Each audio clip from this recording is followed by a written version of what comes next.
네, 수업 시작하겠습니다. 네, 반갑습니다.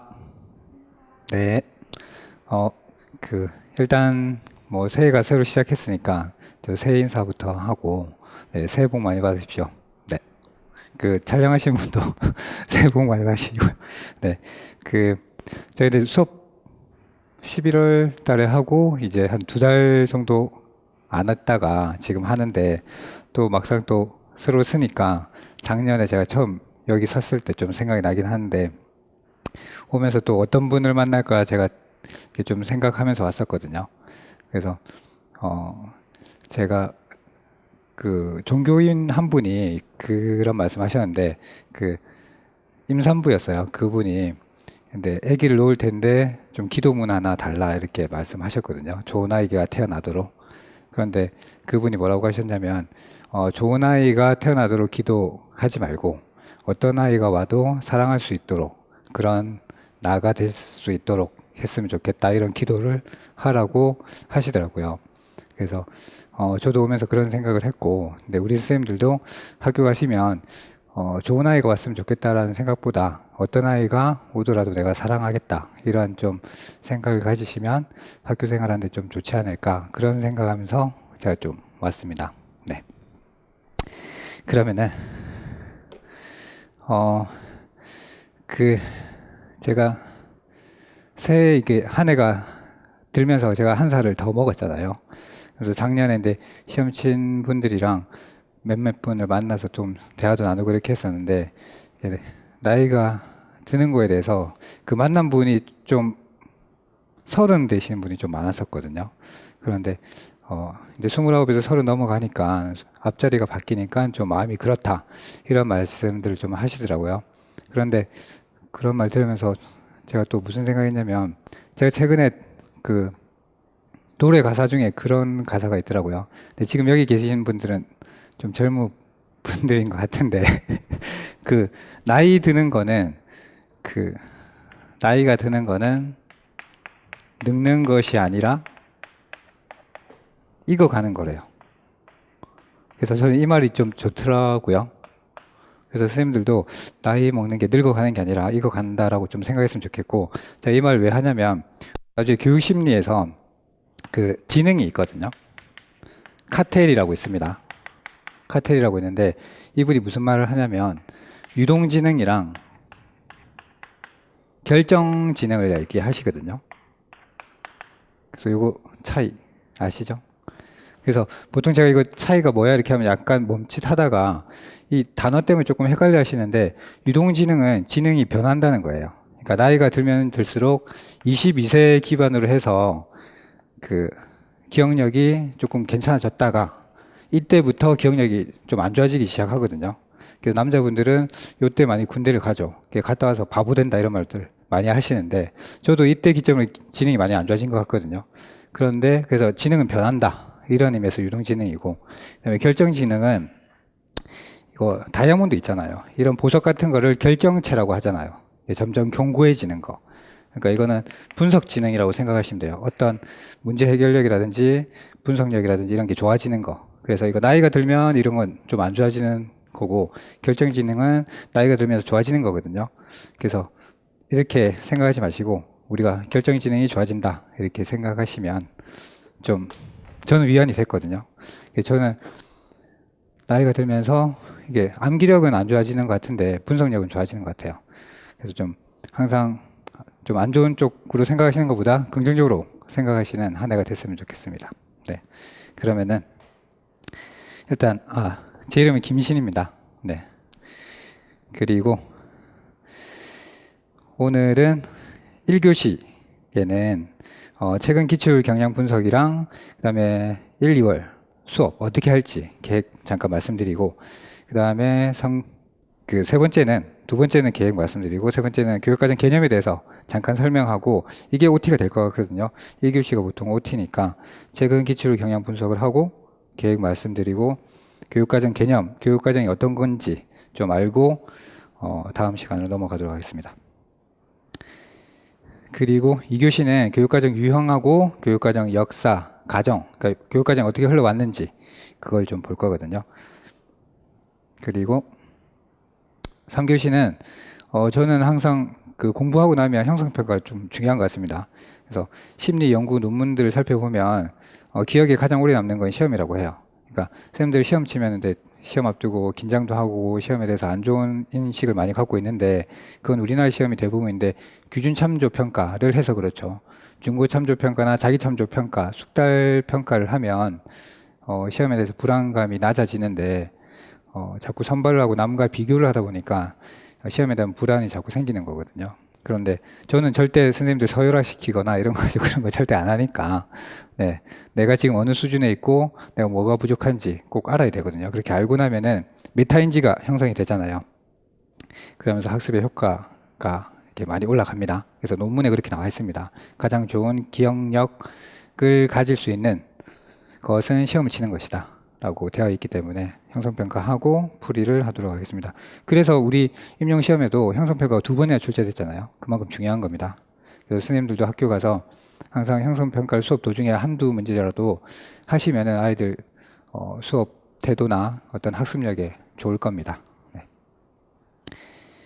그래서 제가 오늘 수업의 목표는요, 최근 기출 경량이 어떻게 되는지 선생님도 좀 이해하시고, 그 다음에 교육과정 개념과 유형 과정을 좀 이해하고, 그 다음에 시험, 제가 11문제를 준비했거든요. 10문제는 우리 오늘 2교시 때 주로 수업했던 거를 다룰 거고, 11문제인데 마지막 한 문제는 이번에 기출 관련된 그 교육과정에 보면 약간 철학하고 결합해서 낸 문제가 있어요. 그런 문제가 기출된 문제가 하나가 있는데, 그거 하나 보고 11문제인데, 그래서 제 생각엔 많이 틀리면 우리 선생님들 1개 정도 틀리지 않을까, 수업 듣고 나면. 네, 그렇게 생각하고 성취 수준을 이렇게 잡아봤습니다. 그리고 또 가실 때 그냥 가시는 것보다는 제가 암기는 별로 안 좋아하지만 어떤 개념과 키워드 관련돼서 이렇게 하나씩 외워두는 게 좋거든요. 그래서 10개 정도 좀 암기하고 가시면 좋겠다 생각해서 이렇게 잡아봤습니다. 그래서 첫 번째 최근 기출 경량 분석을 하도록 하겠습니다. 제가 그 학교 설명회 때 대충 얘기를 했는데 여기서 간략하게 얘기를 하고 또 부족하신 분은 학교 설명에 좀 참고를 하시면 될 것 같아요. 그래서 이미 조금 찍어 놓은 게 있기 때문에 그 내용 보시면 되고, 요거는 조금 다르게 나 좀 압축해서 설명하도록 하겠습니다. 저는 요 기출 분포를 점수로 환산했거든요. 그래서 요거 표를 보시면은 제일 많이 출제된 게 교육과정하고 행정이죠. 이렇게 출제가 됐고, 그 다음에 평가하고 교수학습 이렇게 되겠죠. 수업에서 제일 비중이 큰 부분이 교육과정하고 평가, 그 다음에 행정이랑 교수학습 이렇게 됩니다. 그 다음이 근데 교수학습하고 붙어 있는 게 이제 심리거든요. 이 2개 하셔야 되고, 나머지 사회랑 철학은 안 한다는 건 아니고 상대적으로 좀 비중을 낮게 할 겁니다. 그리고 요거 보시면은 교수학습이 나왔다가 안 나왔잖아요. 그래서 교육평가도 계속 저기서 한번 안 나왔다가 나오다가 이번에 작년에 안 나왔거든요. 그런데 올해 저는 나올 가능성이 높다고 봅니다. 그런데 만약에 나오면 조금 어렵게 나올 수도 있지 않을까라고 생각을 합니다. 그리고 교육과정도 이번에 조금 연교육과정 좀 쉽게 나온 편이잖아요. 그래서 제가 보면 이거 틀린 분은 거의 없거든요. 그래서 좀 쉽게 나왔기 때문에 이번에 조금 요 2파트에서 약간 어렵게 출제되지 않을까라고 생각을 합니다. 그 이유는 나중에 또 차차 설명해 드릴게요. 그래서 요거 점수별로 저는 퍼센테이지를 이렇게 잡아봤는데, 요건 작년 거고, 이거는 올해 겁니다. 교육과정은 변함없이 계속 유지하고 있고요. 그래서 공부할 때 우선순위는 교육과정 저는 잡았고, 그 다음에 교육평가가 20% 차지했다가 작년에 출제 안 되는 바람에 이렇게 17% 됐거든요. 그런데 제가 이 순위를 잡은 건, 평가가 조금 어렵게 나오면 많이 틀리기 때문에, 그래서 여기서 변별력이 있을 수 있거든요. 그래서 좀 중요하게 생각하고, 또 제가 좋아하는 파트이기 때문에 좀 그런 것도 있습니다. 네. 그리고 행정이 매년 출제돼서 비중이 높지만 제가 4순위로 잡은 거는 요거 똑같이 잡을까 하다가 4순위로 잡은 건 행정의 그 문제 추세가 이번에도 개선 방안이잖아요. 학교 조직의 개선 방안. 작년에도 활성화 방안, 재작년에도 개선 방안일 거 거거든요. 그래서 앞에 명칭은 만약에 틀린다 할지라도 뒤에 활성화나 개선 방안에서 우리가 상식선에서 잘 쓰면은 대부분 맞다고 해주는 것 같습니다. 이번에도 제가 채점 분석을 해보면 웬만해서는 다 맞다고 한 것 같습니다. 그래서 요령을 하나 설명하자면 행정문제에서 내가 도저히 모르겠다, 뭘 써야 될지 모르겠다 라고 하면 수평적인 구조, 이런 쪽에서 언급하시면 됩니다. 위계적이고 서열적인 이런 구조가 아니라 수평적인 구조, 그리고 서로 상호 작용하고 협동하고 이러는 작용들을 할 수 있는 그런 구조를 쓰시면 이번에도 거의 맞다고 한 것 같거든요. 네, 그렇고 그 다음에 심리는 네, 행정 그렇고 교수학습이 양이 많습니다. 교수학습이랑 심리가. 그래서 일단 요 두 개가 상대적으로 양이 작으면서 좀 공부하면 제대로 된 점수를 받을 수 있거든요. 그리고 교육과정이 또 뒤에 기출 문제를 보시면 알겠지만 기출 범위 안에서 되도록이면 나오거든요. 그래서 내가 만약에 틀리면 변별력이 확 낮아지니까 그래서 교육과정을 좀 제대로 공부하실 필요가 있습니다. 그리고 철학 사회가 있는데 사실 이번 시험도 지식관에 대해서 물어봤잖아요. 그래서 제가 철학을 빼놓긴 했는데 이번에 이렇게 빼놓긴 했는데 사실 이게 간접적으로 출제된 거나 마찬가지로 저는 생각을 하거든요. 그래서 철학하면 기본적으로 네 가지가 중요합니다. 첫 번째가 형이상학이거든요. 그 다음이 인식론, 그 다음이 가치론, 그 다음이 논리학이에요. 이게 뭐냐면 존재론이에요. 우린 존재하는가? 그거에 대해서 묻는 거거든요. 그 다음에 지식론, 이게 우리가 지식을 어떻게 인식을 하는가? 우리가 배움을 어떻게 인지를 하는가? 이런 것들이거든요. 그래서 이게 지식관, 이번에 출제된 거예요. 그래서 요거 관련돼 물었고, 그 다음에 가치론은 이것이 정의로운가, 좋으냐 안 좋으냐 이런 걸 묻는 거거든요. 그리고 논리학은 논리적인 거 묻는 거고요. 그래서 논리학은 뭐 우리가 논술문을 쓰고 있으니까 기본적으로 좀 알아야 되는 부분이고, 이번에 이게 출제됐으니까 나올 게 이쪽으로 간접적으로 출제될 수 있겠다라는 생각을 좀 했거든요. 그래서 제 철학 부분에서는 이 부분하고 이 부분을 조금 더 보강해서 다룰 예정입니다. 그래서 뭐 존재하면 우리 실존주의 같은 거 있잖아요. 그런 것도 관련되어 있는 거니까. 네. 그래서 이번 시험이 약간 여기만 오롯이 출제했다기보다 철학하고 약간 관련되어서 출제를 했거든요. 지금 출제 성향이 이런 형태로 가려고 하는 것 같습니다. 네, 그냥 단독 출제하는 것보다는 다른 개념이랑 이게 어떻게 보면 통합이잖아요. 그러니까 논술문 자체에서도 통합을 조금 생각하시고 출제하는 게 아닌가 이런 생각을 좀 했습니다.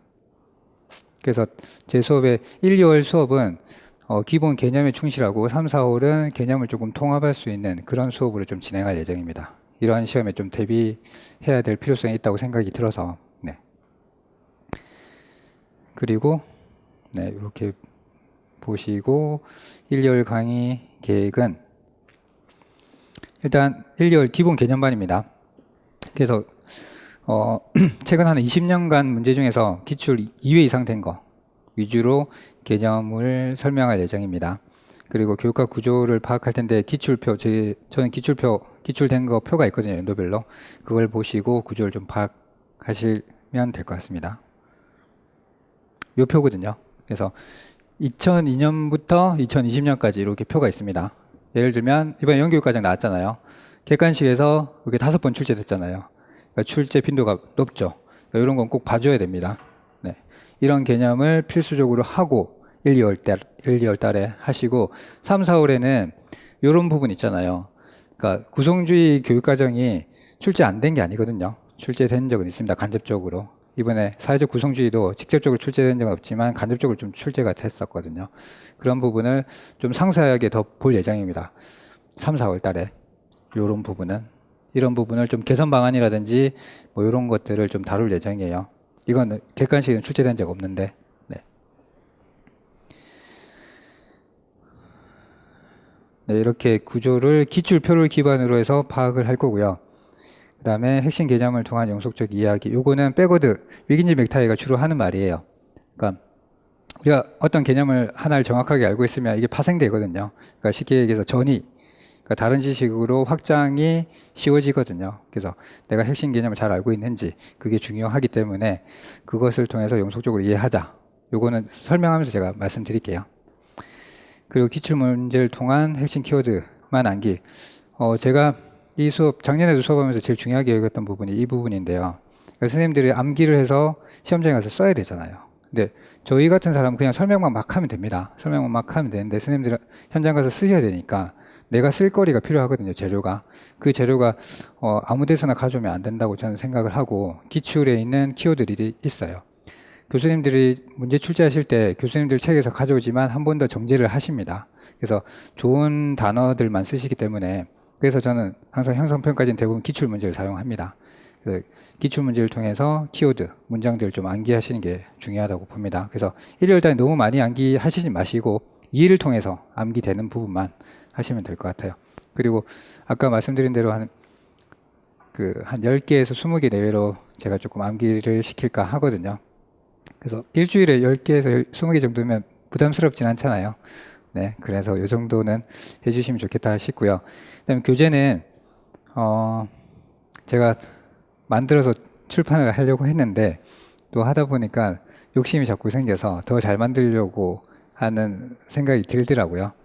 그래서 네, 지금 만들고 있는데 또 하나는 1, 2월 교재를 또 만들고 3, 4월에 추가로 만들면 선생님들이 또 교재 부담도 생기고 또 책도 2권 들고 다니면 좀 번거로울 것 같기도 해서 1, 2월 교재는 프린트로 나갔다가 3, 4월 교재랑 합본을 해서 처음에는 제가 250페이지 내외로 만들고 3, 4월 교재를 한 200페이지로 만들려고 했거든요.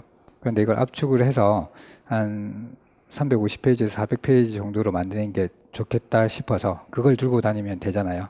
제 기본 교재는 다른 교재는 필요 없이. 그래서 2권 들고 다니는 것보다 단권화 시키는 게 낫겠다 싶어서 좀 바꿨습니다. 그리고 형성평가지는 오늘도 앞뒤로 해서 한 장인데 2페이지거든요. 11문제 정도. 이렇게 매일 나갈 겁니다. 그러면은 2페이지 16강이니까 32페이지 정도랑 그 다음에 매주 월요일 날 미니 모의고사 같은 걸 하나 칠 생각입니다. 그래서 지난주에 배웠던 핵심 개념을 바탕으로 우리의 교사 역할이라든지 학습자의 역할이라든지 이런 걸 좀 물어봐서 사람들이 좀 쓸 수 있는, 그래서 뭐 한 줄 정도 쓰는 연습을 지금부터 조금 할 필요는 있겠다 싶어서, 그리고 충분한 뭘 배워야지 내가 알아야지 쓸 수 있다 이런 생각하시는 것보다 그냥 편하게 쓰시면 제가 점검해 드릴 거니까 그냥 부담 갖지 말고 쓰시면 될 것 같아요. 그리고 시험을 쳤으면 제일 중요한 건 진단이 필요하거든요. 진단을 하고 처방이 필요합니다. 진단평가가 정말 중요하고 출제될 가능성도 높지만 진단만 하고 그냥 아이를 방치하면 그건 낙인이거든요. 어떤 애는 90점 맞았고 어떤 애는 30점 맞았어요. 너 30점이야. 이것도 점수를 알려주는 것도 피드백이거든요. 근데 30점이야 하는 순간 이게 낙인이 돼버리잖아요. 다른 애랑 비교를 하니까. 그래서 진단할 때는 선생님들 학교 가셔도 조심해야 될 게 그 점수만 알려주고 끝이 아니라 이 아이가 좀 더 나은 학습 상태로 가려면 어떻게 하면 되는지 처방을, 피드백을 해줘야 되겠죠. 네. 그래서 가정중심평가에서 제일 중요한 게 피드백입니다. 진단하고 피드백 해주는 거. 그래서 가정중심평가 요즘 대세로 좀 중요한데, 가정중심평가라고 생각하면 진단을 하는데 우리는 어떤 기준으로 진단을 하냐면 성취 수준으로 진단을 합니다. 진단을 하고 그거에 대한 피드백을 해줘야 됩니다. 그리고 네, 그래서 제가 진단을 하고 선생님들한테 처방을 해드릴 겁니다. 그리고 제가 그 학교 설명회 때 자기의 어떤 전공 과목에서도 치약 과목을 좀 구분할 필요가 있다라고 말씀드렸었는데, 제가 근데 그 전화로 나중에 제가 전화번호도 가르쳐 드릴게요. 전화로 이렇게 피드백하고 조언을 좀 드리고 있는데, 제가 전공 과목에서도 치약 과목, 강점 과목을 좀 분류해봐라. 그 시험 치신 게, 작년에 시험 치신 게 있으면은 점수를 좀 알아보고 잘 나온 점수 잘 안 나오는 점수를 좀 구분해라라고 이렇게 말씀드렸거든요. 그렇게 하고 나니까 자기 취약점이 좀 보인다고 하더라고요. 그래서 교육학은 제가 잘 해드릴 텐데 전공도 좀 해보시면 좋지 않나. 그리고 뭐 제가 할 수 있는 선에서는 전공도 조금 상담해 드릴 수는 있습니다. 네. 교육학 관점에서요, 제가. 네, 그리고 요거는 제 1, 2월 강의 계획이거든요. 그래서 총 16강입니다. 16강인데 교육과정을 총 3강으로 잡았어요. 이렇게 3강 잡고 그다음 평가입니다. 저는 이번에 조금 중요하다고 생각하는 게 교육과정하고 평가라고 생각이 들어서 요 두 개를 먼저 하고 그다음에 교육심리 6강, 7강 하고 교수 방법 및 공학 이건데 여기가 좀 할 게 조금 많이 있습니다. 그래서 이렇게 보고 그다음에 교육철학, 사회, 상담 및 진로, 교육행정으로 마무리할 겁니다. 그리고 마지막에는 모의고사 한번 칠 생각입니다. 모의고사 치고 총론, 우리 총론에 어떤 게 있는지 한번 보고 마칠 생각이거든요. 그래서 여기서 개략적인 좀 내용을 보고 갈게요. 그래서 오늘 할 거는 OT하고 개념 설명하고 교육과정의 유형이랑 과정을 좀 설명드릴 거고요. 그 다음에 내일은 교육과정 하면 크게 세 개가 있다고 봅니다. 저는 유형하고 과정이 있고 그 다음에 모형 개발, 어떻게 개발할 건가, 그리고 이 개발하는 데 안에 조직이 있거든요. 조직을 어떻게 설정할까, 이번에 중액 조직이 나왔잖아요. 그런 것처럼. 그래서 개발하는 거와 선생님들 이쪽은 설계 및 조직 같은 경우는 선생님들 교육과정 재구성하고 관련되어 있거든요. 그다음에 현장 가서 내가 이 교육과정 어떻게 재구성해서 애들한테 가르쳐 줄 건가, 이런 부분이 좀 중요합니다. 중액 같은 경우도 코어의 생활 중심의 어떤 주제를 가지고 주변의 교과를 설정해 놓는 거잖아요. 그래서 선생님들 현장 가서 필요하니까 좀 중요하다고 봅니다. 그래서 이런 모형이랑 개발 설계, 저는 이번에 출제되면 선생님들 좀 어려워 하시거든요. 그래서 이 부분에 대해서 좀 설명을 자세하게 할 생각입니다. 네, 그리고 평가의 이해와 개념, 평가가 어떤 것들이 있는지, 중거참조평가, 규준참조평가, 자기참조평가, 진단, 형성, 총괄 이런 게 있거든요. 이런 걸 좀 아셔야 되고, 그 다음에 그 평가를 했으면 그 결과를 분석할 수 있어야 되겠죠. 네, 그런 거랑, 그 다음에 연구 방법 하고 교육심리 이런 거는 나중에 가면서 하도록 하겠습니다. 네.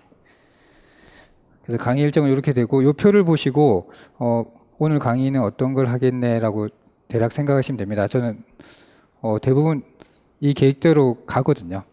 그래서 딜레이 되는 경우는 별로 없으니까 약간의 요 앞뒤에 오차는 약간 있을 수 있습니다. 그런데 거의 이렇게 갈 겁니다. 그리고 네, 요거는 그렇게 보시면 될 것 같습니다. 네. 그리고 교육과정 개념.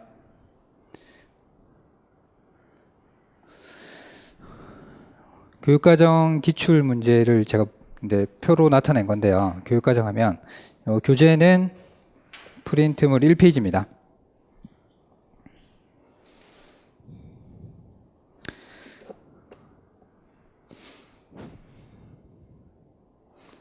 네, 이렇게 되는데 처음에 개념에 대해서 좀 설명을 하고 그 다음에 유형입니다. 유형에서 이번에 영교육과정, 공식적 교육과정, 잠재적 교육과정 이렇게 있는데 요게 요 앞에 보시면 전중우라고 있잖아요. 이 전중우는 뭐냐면 우리가 학교에서 하는 걸 공식적 교육과정이라고 하겠죠. 그러면 공식적 교육과정 안에서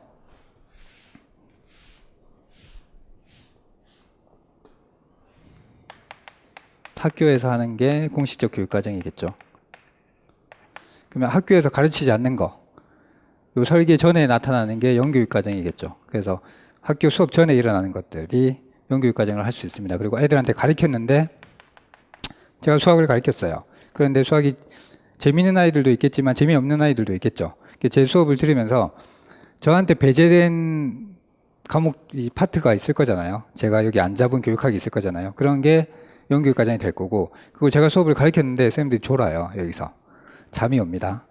피곤해지고, 그러면 그게 잠재적 교육과정이 될 수 있겠죠. 그러면서 교육학은 재미없어 이렇게 생각할 수도 있잖아요. 근데 어떤 분들은 교육학이 재밌어 이렇게 생각할 수도 있잖아요. 이런 게 잠재적 교육과정이라서, 그래서 이렇게 전중으로 제가 좀 나눴습니다. 그런데 여기 잠재적 교육과정 2번이 나왔고 영교육과정도 이번에 나왔죠. 그래서 비중이 높았습니다. 나왔고요. 그 다음에 공식적 교육과정이랑 교육과정은 우리가 학교 현장에서 하고 있는 게 공식적 교육과정이랑 교과 교육과정입니다. 그래서 이게 메인이 돼서 시험이 잘 나온다는 게 아니라 우리가 지금 하고 있으니까 이거에 대한 문제점이 뭔가 이런 거에 대해서 우리가 좀 잘 알고 있어야 돼요. 네. 그리고 역사와 가정인데 처음이 교과 중심 교육과정입니다. 이게 나왔고 그 다음에 사회 요쪽은 기존에 그 전통적으로 수업을 하시던 분들을 교과 중심 교육과정이라고 했어요. 이거 명칭을 누가 정했냐면 진보주의자들이 했습니다. 선생님들 존 듀이 아시죠? 네, 존 듀이 들어봤죠? 제가 미국 교육학자 중에서는 가장 좋아하는 사람입니다. 네, 종종 제가 말씀드릴 텐데 존 듀이가 진보주의자게요, 아니게요? 존 듀이는 진보주의자다, 아니다? 아닙니다. 네, 존 듀이는 진보주의라고 말한 적이 없습니다. 협회에 가입한 적도 없고. 그런데 존 듀이 하면 시험에 어떻게 출제되냐면 경험주의 또는 뭐 프래그머티즘 이렇게 출제를 합니다. 프래그머티즘이 맞는데 이거를 좀 설명하기 애매하니까 대부분 실용주의라고 합니다. 사실 이렇게 설명하면 좋아하진 않지만 이건 철학에 가서 제가 좀 자세하게 설명해 드릴게요. 그래서 존 듀이는 이렇게 말하지 이렇게는 절대 얘기하지 않습니다. 자신의 책에서도 난 진보주의자가 아니다 그렇게 말씀하시거든요. 그래서 어떻게 말씀하시냐면 뭔가 나는 듀이지 주의가 아니다 라고 하신 거예요. 이건 제 농담입니다. 네. 그래서 그 뭐라고 근데 주의 하면 어디에 한 곳에 매몰되게 되잖아요. 우리의 사고가 편협해지거든요. 그래서 너희들도 나도 그렇지만 너희들도 어떤 주의에 빠지지 마라 라고 하십니다. 한쪽으로 치우친 사상은 바람직하지 않다 라고 하시면서 이쪽으로 가는 걸 꺼려하세요. 그래서 진보주의자도 비판하고 교과 중심자들도 비판을 합니다. 그런데 장점도 말씀하세요. 다 비판만 하는 건 아니고. 네.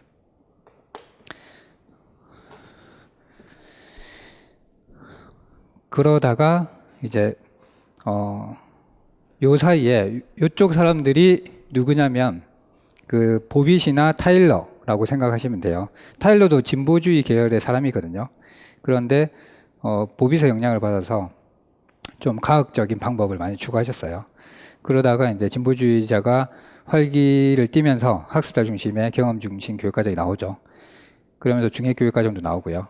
그러다가 이분들의 교육 방식이 좀 학업 성취도가 낮아지거든요. 어쩔 수 없이. 그리고 이분들이 또 평가를 그렇게 좋아하지는 않으세요. 시험 같은 걸 좋아하지 않으니까 학업 성취도 점점 낮아지잖아요. 그리고 국가에 약간의 위기상도 오고 전쟁도 오고 이런 여러 가지 일이 있다 보니까 인공위성이 소련에 먼저 쏘아올리잖아요. 그러면서 미국이 국가 위기를 먼저 느끼거든요. 그러면서 교육과정을 개편해야 되겠다라고 하면서 우주회의를 엽니다. 그러면서 근데 학문 중심 교육과정이 만들어지거든요. 그리고 인간 중심 교육과정 이렇게 보면 왔다 갔다 합니다. 교과 다시 학생 그 다음에 학문도 사실 보면 교과잖아요. 교과로 다시 왔다가 다시 인간으로 갑니다. 그러다가 다시 요 전통 파이데이아나 역량 성취 기준이나 다 이거 학문을 기반으로 하는 거거든요. 그래서 다 왔다 갔다 합니다. 근데 조금씩 변증법 아시죠? 왔다 갔다 하는데 그냥 왔다 갔다 하는 게 아닙니다. 정, 반, 합이라고 하잖아요. 이렇게 서로 이게 충돌을 일으키려다가 이렇게 합치를 이룹니다. 좀 더 나은 방향으로 이렇게 갑니다. 그렇게 있고 그 다음에 다양한 이론 요거는 시간 되면 좀 다루겠지만 저는 되도록이면 3, 4월 달에 다룰 예정입니다. 요거는 그 다음에 모형에 보면 전통 모형이 있습니다. 타일러랑 타바가 중요하거든요. 그리고 우리나라 그 교육과정 설계의 기본이 타일러 기반을 하고 있거든요. 그래서 타일러는 중요합니다. 타일러 좀 정확하게 알고 있어야 되고 그 다음에 타바가 중요한 거는 또 이분들 중에서 또 유일하게 여성분이기도 하지만 교사 중심의 모델을 만드셨거든요. 그래서 중요한 바가 있습니다. 그래서 저는 이번에 출제 좀 안 된 부분에 중요하다고 보는 게 인간 중심 교육과정이랑 재개념주의 이쪽 부분하고 역량과 성취 기준, 전통 모델에선 타바 모형, 그다음에 대안 모델도 우리가 타일러를 기반으로 하고 있으니까 제가 2015년 기출문제를 잠깐 보여드릴 텐데 그때 답안이 두 개가 있거든요. 그러니까 타일러를 써도 답안이 되고 백워드 모형을 써도 답안이 됩니다. 그래서 지금은 쌤들이 이걸 분석하는 능력이 좀 낮을 수도 있는데 수업을 듣고 나서 왜 답안이 두 개인지 좀 아실 필요가 있어요. 나중에 제가 좀 보여드릴게요. 그거는. 그래서 타일러 기본 모형을 하고 있기 때문에 그거에 대한 대안 모형, 타일러가 제대로 되어 있으면 대안도 좀 쉽게 다가옵니다. 네. 그 다음에 과정, 요건 조직.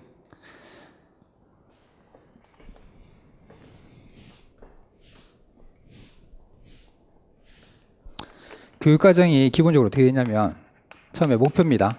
목표 선정하고 그 다음에 학습 경험, 이게 수업이겠죠. 그 다음에 평가고요. 이렇게 되어 있습니다. 이렇게 되는데 학습 경험에서 선정하는 거랑 조직이 있어요. 그래서 여기서 기회 원리, 만족의 원리 이거 나왔었죠. 그 다음에 조직에서도 통합성, 계열성, 계속성 이게 나왔었어요. 요거에 대해서 요것만 있는 게 아니거든요. 다른 것도 좀 있습니다. 그거에 대해서 좀 알아볼 겁니다. 여기서. 네. 그리고 여기 내용과 학습 경험은 나왔었는데 목표랑 평가가 안 나왔거든요. 그래서 이 부분에 대해서 조금 자세하게 볼 예정입니다. 저는 이 부분이 출제가 안 됐습니다. 이 부분 다 출제됐어요. 네.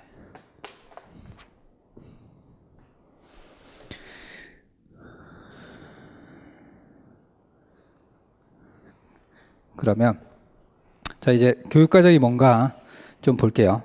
요거는 페이지 2페이지에도 있습니다. 2페이지에도 있는데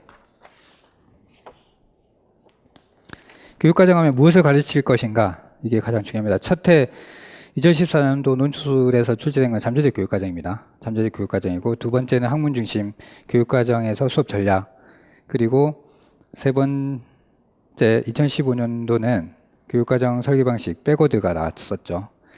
그리고 네 번째는 경험 중심, 그리고 다섯 번째 2017년도는 교육 내용 조직에서 통합 계속 계열 요렇게 출제가 됐고요. 그 다음에 여섯 번째는 2018년도인데 교육과정 개발 모형의 명칭하고 적용 이유가 나왔었어요. 요거 그 단계만 알고 있고 적용 이유는 잘 모르시는 분들이 있어서 좀 틀린 분이 있습니다. 그런데 여기서 조금 중복 답안해서 좀 답안을 좀 열어 둔 것도 있었던 것 같습니다.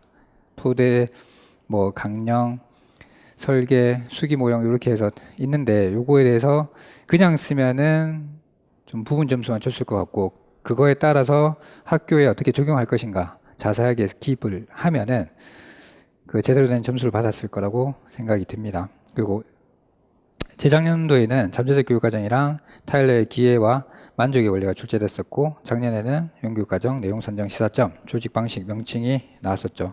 그래서 제가 설계 이쪽이 좀 나올 가능성이 있다고 생각한 게 이거 보시면 15년, 18년 이렇게 됐잖아요. 그리고 두 번이잖아요. 순서상 이렇게 나오면 되겠죠. 그래서 보는 거고 그 다음에 내용 조직은 이번에도 연교육과정이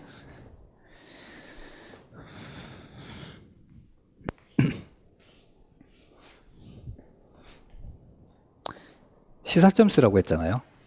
그런데 내용 선정 시에 시사점을 쓰라고 했거든요. 근데 대부분 좀 많은 분들이 연교육과정의 개념을 쓴 분들이 있더라고요. 그래서 제가 본 바로는 연교육과정의 개념만 그냥 쓰시면은 부분 점수 갔을 것 같고 그거에 따른 어떤 내용 선정의 기준이라든지 이것을 공식적 교육과정에 적용하는 시사점 이런 것들을 정확하게 기입하시면 원점수를 받았을 거라고 생각합니다. 여기서 뭐가 일어난다고 했죠? 잠재적 교육과정이 일어난다고 했죠. 여기서 연교육과정이 일어난다고 했습니다. 그래서 연교육과정 하면 선생님들 키워드는 요 두 가지의 키워드는 저는 학습 경험입니다. 연교육과정은 학습 경험이 일어나지 않은 거. 잠재적 교육과정은 학습 경험이 일어난 걸로 보시면 돼요. 그러면 연교육과정 하면 학교 교육에서 배제된 거 있잖아요. 아예. 예를 들면 뭐가 있을까? 우리 학교 생활에서 뭐 스키 타는 거, 왜 겨울이라서 스키가 생각이 났나? 스키 타는 거, 뭐 부모님께 효도하는 거, 그 다음에 이성교제 하는 거 이런 거 안 가르쳐 주잖아요. 그죠? 요즘은 근로계약서 쓰는 방법을 가르쳐 주는 것 같긴 한데 인문계 고등학교에서는 잘 안 가르쳐 주잖아요. 이런 것들을. 이런 게 연구교육 과정이 되겠죠. 실생활이 필요한데 이런 거. 이성교제도 중요하잖아요. 그렇죠? 그런데 이런 거 안 가르쳐 주잖아요. 그다음에 저는 피부 관리하는 것도 중요하다고 생각하거든요. 근데 이런 거 학교에서 잘 안 가르쳐 주죠. 이런 게 연구교육 과정이 되겠죠. 그래서 학습 경험이 일어나지 않은 거. 그런데 연구교육 과정은 중요한 게 뭐냐면 이 내용 선정할 때 기준이 있습니다. 연구교육 과정 아무거나 선택하면 안 되잖아요. 연구교육 과정이 있긴 한데 이걸 선택할 때 조심해야 될 게 있어요. 두 가지가 있습니다. 아이진아가 요거 말씀하셨는데 학습 목표 달성에 유의미한 거, 유용한 거라든지 유의미하다든지 이렇게 돼야 됩니다. 그 다음에 학습자에게, 학생에게 유의미한 거, 요 두 개를 만족하는 것만 연구과정에 들어와야 된다라고 하세요. 아무거나 들어오면 안 돼. 이렇게 말씀하셨어요. 그리고 이렇게 하는 이유는 뭐야? 했을 때 우리 이런 공식적 교육과정 있잖아요. 이게 풍부해지기 위해서. 공식적 교육과정이 다양해지고 좋아져야 되잖아요. 그렇기 위해서 하는 겁니다. 그래서 시사점 쓰라고 했을 때 공식적 교육과정이 풍부해지기 위해서 이렇게 쓰시면 돼요. 그런데 내용 선정이란 말이 있으니까 요 선정할 시에 학습 목표에 유용하거나 학습자의 유의미한 것들을 선정해야 된다. 이렇게 써주면 됩니다. 네.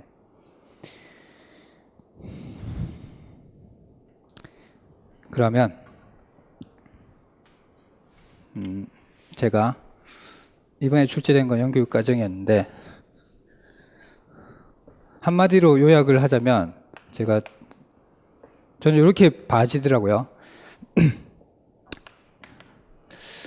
이 교사라고 할까요? 이거를 학생이라고 할게요. 이게 교사의 머리라고 할게요. 이게 교육과정이겠죠.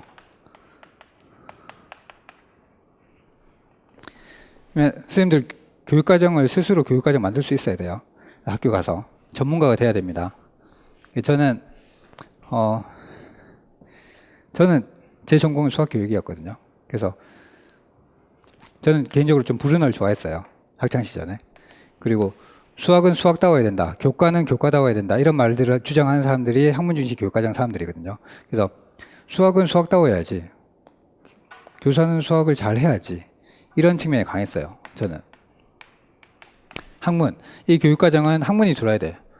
수학을 가르쳐야지. 뭘 가르쳐? 이런 생각을 많이 했거든요. 수학 선생님이 수학을 잘 가르쳐야지. 그래서 수학에서 제일 중요한 건 정의야. 이렇게 많이 말했거든요. 그러다가 제가 한 5년, 10년 이렇게 지나다 보니까 좀 생각이 바뀌었어요.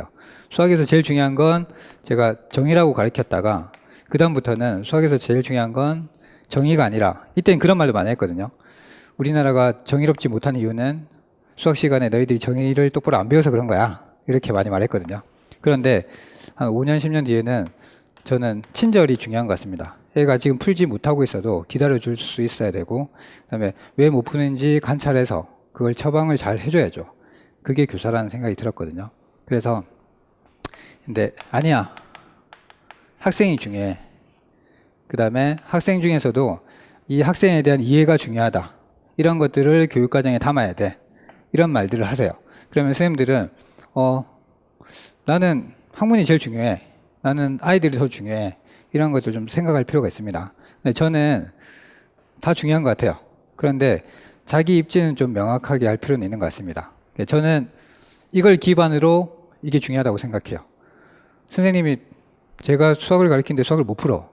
그러면 아무리 그 아이를 이해한다 하더라도 좀 저는 부족하다고 생각하거든요. 그래서 교사는 전문성을 기반으로 학생을 이해해야 되지 않나 이런 생각을 하고 있습니다. 그래서 출제한 게 첫 번째가 요거죠. 학문 중심. 요게 출제가 된 거고 그 다음에 경험 중심. 요게 학생 중심이죠. 이렇게 출제하신 거예요. 그러면 지금 또 저는 출제될 수 있다고 생각하는 게 요 부분이거든요. 이런 거. 그러니까 아이들의 삶을 이해해야 된다 우리가. 요게 재개념주의자들이거든요. 요게 좀 옛날 겁니다. 옛날 거고 요게 최근 거거든요. 그래서 요게 출제될 가능성이 좀 있습니다. 그래서 저 예를 들면 선생님들 제가 전공을 물어봤어야 되는데, 네, 저는 수학이다 보니까 수학으로 좀 설명을 해볼게요. 그래서 분모에 0이 오면 됩니까, 안 됩니까? 안 돼요. 네, 이거 그 학교 다닐 때 왜 분모에 0이 오면 안 되지? 이런 질문을 제가 종종 받았거든요. 그럴 때 저는 뭐라고 설명해 줬냐면, 이게 말 그대로 분모잖아요. 이게 분자고, 분자는 0이 돼도 되죠. 예를 들어서 2분의 0 이런 거 가능합니다. 그런데 이런 게 안 되는 거죠. 0분의 1 이런 거 안 됩니다. 그래서 모잖아요. 어머니 없는 자식이 없거든요. 그래서 어머니가 반드시 존재해야 자식이 있습니다. 그런데 여성은 자식이 없어도 돼요. 그렇죠? 우리 여자분들 중에 자식 없는 사람 많잖아요. 여자는 자식이 없을 수 있지만 모든 사람은, 모든 아이들은 엄마가 있거든요. 그렇죠? 네. 그래서 근데 저는 예전에는 그냥 계산 빨리 하고 정확하게 계산하는 게 중요하다 이렇게 많이 가르쳤는데, 나중에 이렇게 좀 많이 가더라고요, 저는. 그래서 그러면서 그 부모님한테 잘해야 된다, 특히 엄마한테 잘해라 이런 말들을 하시거든요. 그리고 뭐 이런 거 관련돼서는 철학에 대해서도 제가 좀 얘기할게요. 이쪽 넘어가면 안 좋으니까. 네. 그래서 이렇게 됩니다. 그래서 내가 뭘 닮을 건지 생각해 보시고 여기 담으면 돼요. 근데 한쪽으로 너무 치우치지 마십시오. 제 생각엔 그렇습니다. 골고루 담는 게 중요하다고 보고, 그래서 여기 들어왔어요. 그럼 들어오면 이걸 잘 조직해야 되겠죠. 설계하고 조직해야 됩니다. 그냥 주는 게 아니라 잘 설계하고 조직해야 돼요. 그게 여기서 출제된 거죠. 요거 설계 방식, 백워드, 그 다음에 요거, 그 다음에 여기 내용 선정할 때, 조직할 때 이런 것들 물어보신 거거든요. 이런 거.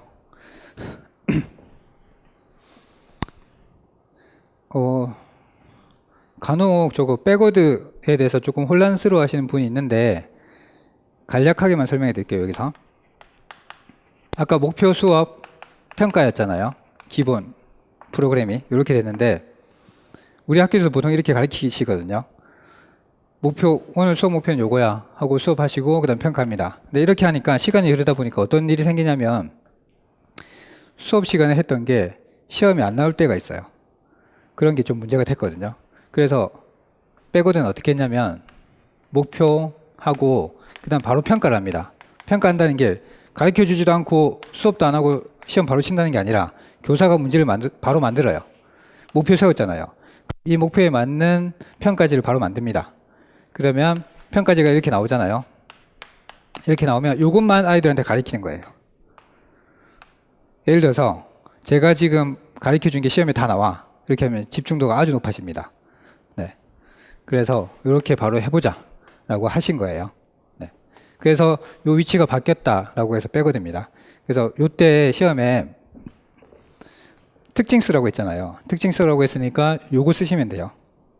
요거 기존의 방식에서 이렇게 위치를 바꿨다라고 하시면 되고, 그리고 백워드라고도 하지만 또 뭐라고 하시냐면, 이거를 이해중심 교육과정이라고 하거든요.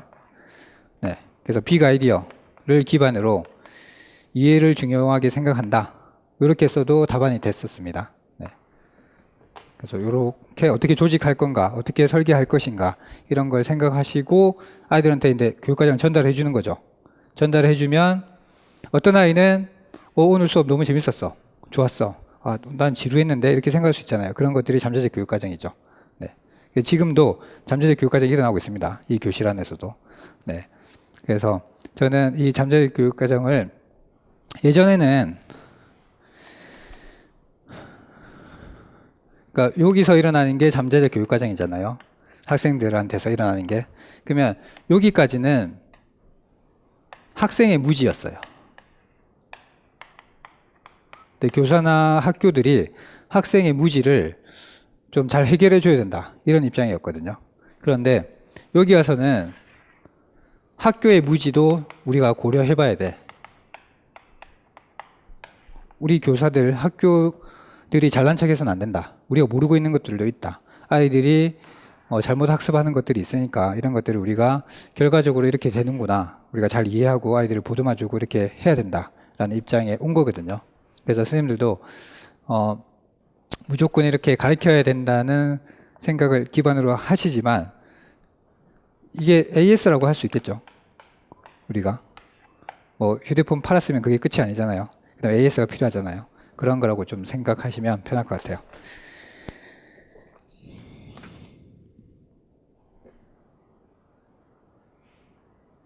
네. 그래서 요게 2015년도 기출 문제거든요. 요거 잠깐 볼까요?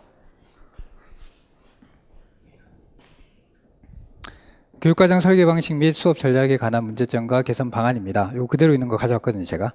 그래서 교육과정 설계 방식 측면에서 종전의 방식은 평가 계획보다 수업 계획 중심으로 돼 있어요. 종전의 방식이라고 했거든요.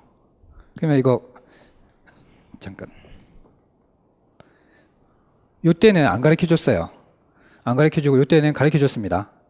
워커라고. 네. 명칭을 줬었어요. 요 때는 안 가르쳐 줬죠. 그래서 선생님들이 찾아야 돼요. 이게 뭔지. 종전의 방식은 평가 계획보다 수업 계획 중심으로 설계되어 있어서, 그러니까 아까 제가 요 말 한 거예요. 수업 중심으로 가더라. 목표를 세우고 수업하고 평가하더라. 요 말 하고 싶었던 거거든요. 그래서 평가 계획보다 수업 계획 중심으로 설계되어 있어서 교사가 교과의 학습 목표에 비추어 학생들이 배우는 내용을 올바르게 이해했는지 확인하는데 한계가 있었습니다. 그래서 여기 보면 이해하였는지 확인하는데 한계가 있었다. 그래서 자기가 말하고 싶었던, 이 교수님들이 말하고 싶었던 건 한계가 있으니까 이해중심 교육과정을 넘어가야 돼. 요 말을 하고 싶었습니다. 그런데 선생님들 입장에서는 저걸 보면서 바로 파악하기는 조금 힘들죠. 저 문구를 가지고는. 그런데 요건 꼭 아셔야 돼요. 백워드 하면 요 순서가 바뀌었어. 그리고 이해중심 교육과정이야. 요게 키워드입니다. 객관식에도 요 두 개가 출제된 거예요. 네. 그다음에 교사는 계획한 진도를 나가기에 급급한 나머지 학생들의 학습 교선을 예방하지 못하였습니다. 그래서 요게 위긴지 맥타이가 트윈신지라고 두 가지 원죄를 말씀하셨어요. 그래서 지금 학교 교육은 진도 나가는데 급급하다. 그다음에 활동만 한다. 어떤 결과물이 없고 이해 중심이 아니라 활동만 하고 있다. 이거 약간 그 경험 중심 교육자들을 조금 약간 비판하는 거거든요. 이분들이 활동만 하고 결과물들이 안 나오니까 좀 비판하는 거였습니다. 그리고 요거 보고 또 힌트를 얻었어야 됩니다. 그런데 뭐 요거 가지고는 좀 부족하니까 이 말들을 위긴지 맥타이가 하셨지만 이걸 알고 있는 분은 정확하게 여기서 파악했을 건데 그렇게 못하면 좀 계속 힘들어지죠. 그리고 여기서 보면 내년에는 학생들의 학습 목표 달성 정도를 확인하는데 유용한 교육과정 설계를 하고자 합니다. 여기 보면 학생들의 학습 목표 달성 정도를 확인한다고 했잖아요. 목표가 중요하잖아요. 목표가 중요한 거는 타일러도 맞잖아요. 그렇죠? 그래서 타일러도 쓰면 답안이 됐고 백워드도 쓰면 답안이 됐었어요. 이때가. 네. 그래서 그 다음에는 아예 이런 조금 부족한 점을 해결하고자 바로 워커다 이렇게 말씀하셨죠. 네. 요즘 추세는 누구라고 좀 말하는 편입니다. 네. 좀 구체적으로 좀. 그리고 선생님들 문제 이거 제가 왜 또 설명해 주었냐면 이번에도 조직 명칭 쓰라고 했잖아요. 그래서 한 분이 처음에 중액조직이라고 쓰셨어요. 중액조직이라고 쓰셨다가 중액조직은 중액교육과정으로 내가 많이 배웠는데 이건 조직이 아니잖아. 이렇게 생각하고 통합이 맞는 것 같아. 그래서 통합 쓰셨어요. 그래서 제가 이번에 통계 내서 분석해 본 결과로는 그냥 통합만 쓴 분들은 틀린 것 같아요. 네, 틀렸고 통합인데 타락문이라고 했다고 하면 맞다고 해준 것 같아요. 그런데 중액이라고 해도 맞고. 네, 요거는 조직에 가서 또 설명해 드릴게요. 요 구분하는 방법들은. 그래서 제가 이거 설명하는 이유는 만약에 내가 어떤 개념이 문제를 풀다가 우리하고 선생님들하고 다르거든요. 선생님들이 현장에 가서 지금 시험 치고 있잖아요. 그러면 이게 좀 다르게 느껴집니다. 지문 자체가. 그리고 여기서 공부할 때 느끼는 그 지문이랑 현장에서 느끼는 지문이랑 다르거든요. 체감 난이도. 이번에 좀 시험 치시고 나서 실제 난이도 낮았다고 봅니다. 저는. 실제 난이도 낮았는데 체감 난이도 좀 높았다. 왜냐하면 이렇게 조금 내가 뭘 써야 되지? 이런 혼돈이 조금 있었거든요. 우리 선생님들이. 그래서 이런 문제가 나오면 두 개 다 쓰세요. 네, 이게 좋습니다. 통합교육과정으로 중액조직이라고 할 수 있다. 뭐 이렇게 쓴다든지 두 개 다 쓰시는 게 좋아요. 조금 애매하다 싶으면. 왜냐하면 여기서도 오류가 있었잖아요. 약간의 중복 답안이 되니까. 그래서 출제하시고 나서도 이런 거는 근데 다시 협의해서 답안을 두 개로 하자 이렇게 하시거든요. 네, 그러니까 이거 답이 안 되면 어떡하지라고 생각하는 것보다 잘 분석해서 좀 헷갈리는 게 있으면 약간 두 개 쓰시는 게 이것도 왜 그러냐면 통합안에 중의액, 뭐 탄학문, 간학문 이런 것들이 있잖아요. 그래서 이거는 틀렸다고 하시는 이유가 통합은 너무 많잖아요. 너무 많고 그 안에 세부적인 걸 좀 써야 되는데 통합하면 여러 가지가 있으니까 좀 틀렸다고 한 것 같습니다.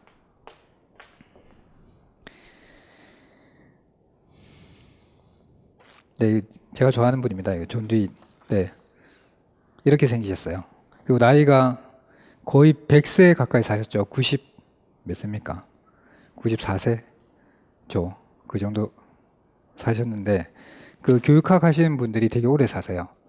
좋은 생각 하시니까 오래 사시는 것 같아요. 네. 그래서 요 사진이 네, 뒤에도 좀 사진이 있는데 나중에 학자들 나오면 제가 사진 조금씩 보여드릴게요. 네. 그래서 지금 교육과정이 뭔가를 대충 봤었고요. 그래서 이제 저는 선생님들이 이렇게 생각했으면 좋겠습니다. 교육과정 하면 내가 어떤 것을 이 교육과정에 담아서 잘 조직해서 아이들한테 전달해 줄 것인가 이 부분에 대해서 좀 생각해 보시면 될 것 같고 그런 부분에서 출제를 하고 있거든요. 그래서 이것만 좀 세부적으로 잘 이해하시면 교육과정을 시험 치시는 데는 무리 없지 않나 이렇게 생각합니다. 그러면 올해가 쥐띠의 해더라고요. 그 이야기 아세요? 옥황상제가 그 12지 동물 있잖아요. 12동물. 그 달리기 경주를 시켰거든요. 그래서 누가 1등 한지 아세요?